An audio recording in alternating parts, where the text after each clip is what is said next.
Hey, what's happening, Wargamers? Welcome to another video from Aegisbrand Studios. As usual, I'm your host, Leland here, and today we're actually going to be talking about some accessories that will just help enhance your game of Marvel Crisis Protocol, and that would be battle mats.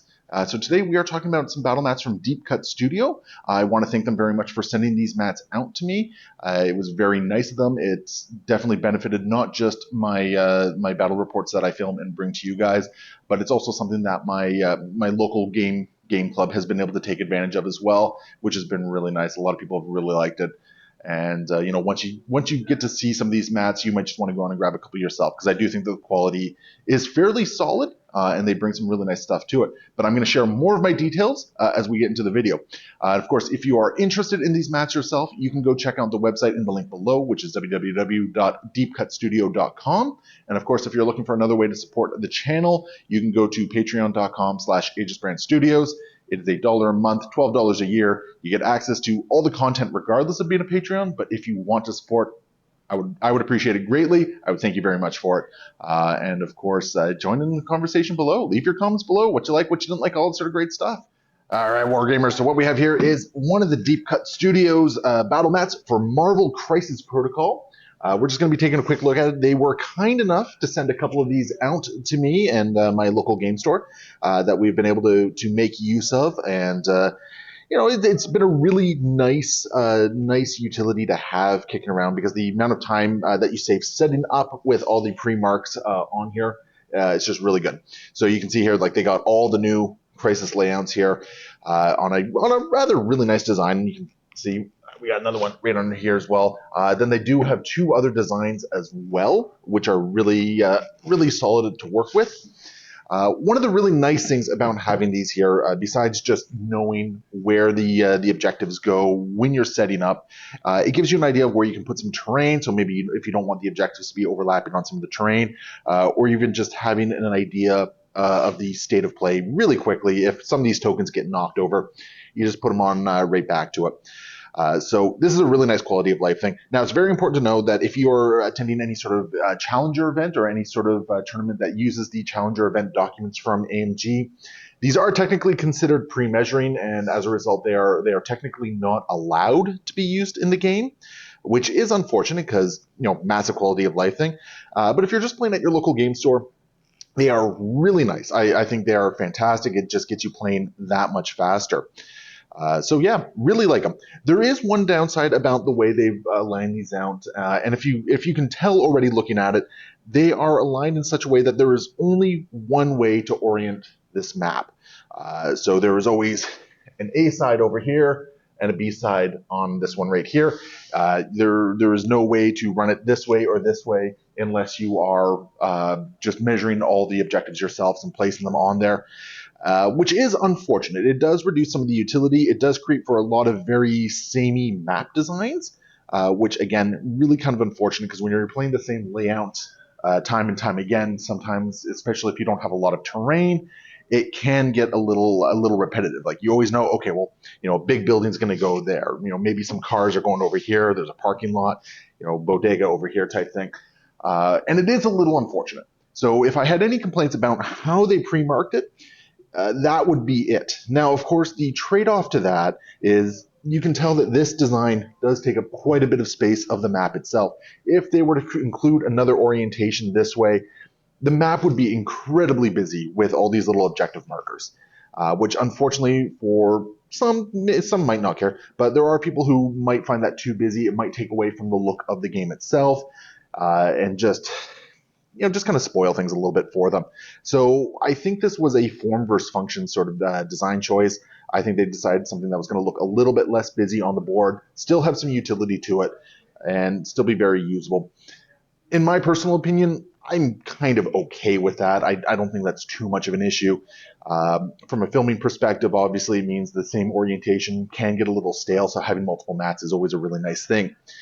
But besides that, I mean, it's not too large of an issue. So I think it's one that's definitely acceptable. If it's not exactly your personal preference, obviously, you know, there are other options out there that you can take a look at. But what else I want to talk about is I want to talk about the designs themselves. We see a lot of maps that have a lot of straight lines, usually like a center area that's just kind of filled up. You know what goes there. Almost grid-like pattern, especially for urban mats.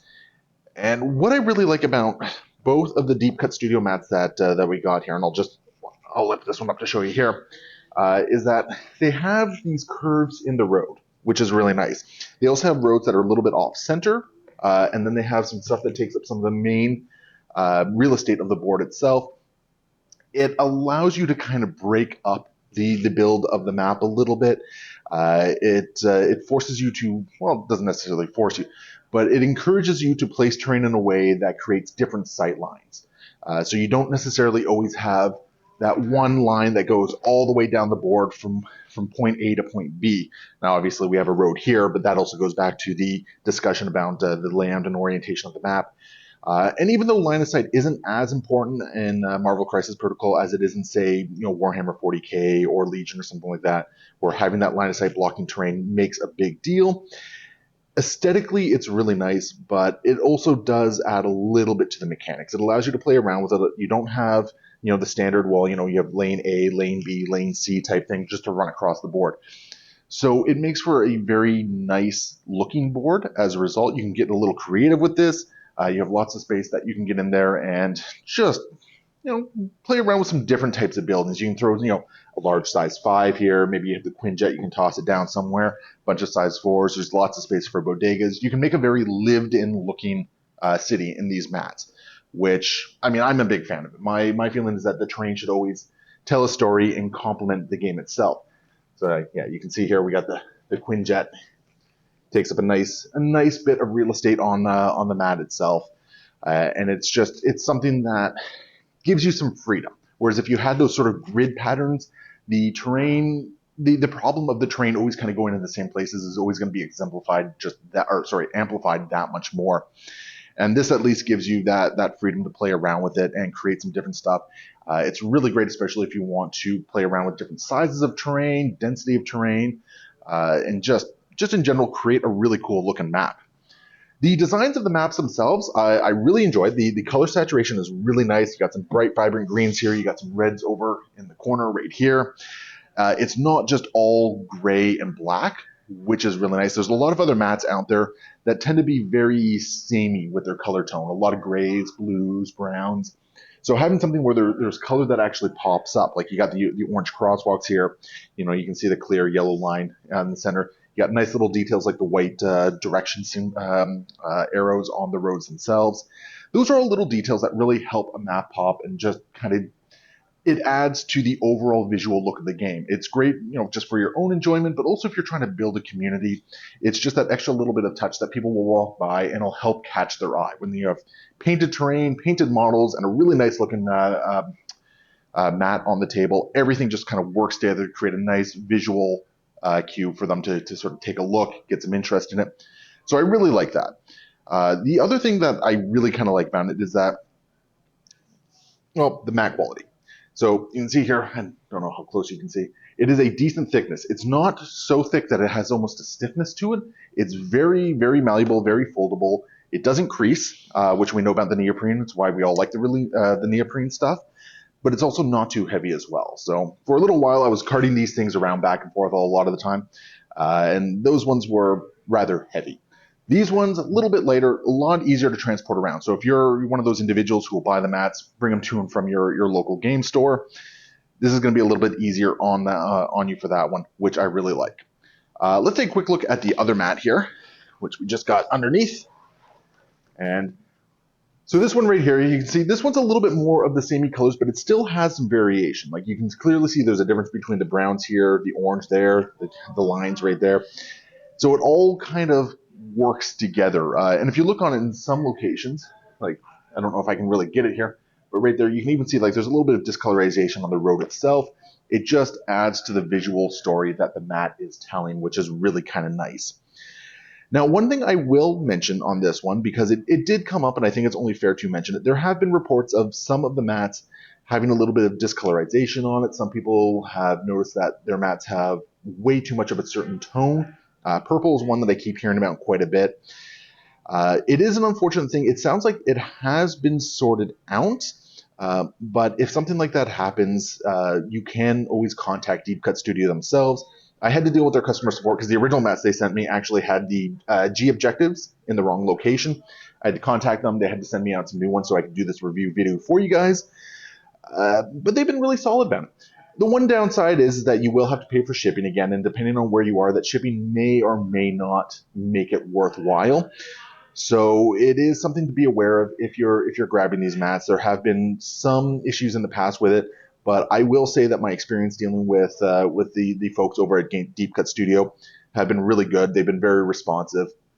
They got these out to me relatively quickly, all things considered, and I didn't have any problems. They didn't second guess me or ask me any other questions. It was more they heard what I had to say and they're like, okay, we're gonna replace this and fix it for you. And they got it out. So I will say my own personal experiences have been really good with them.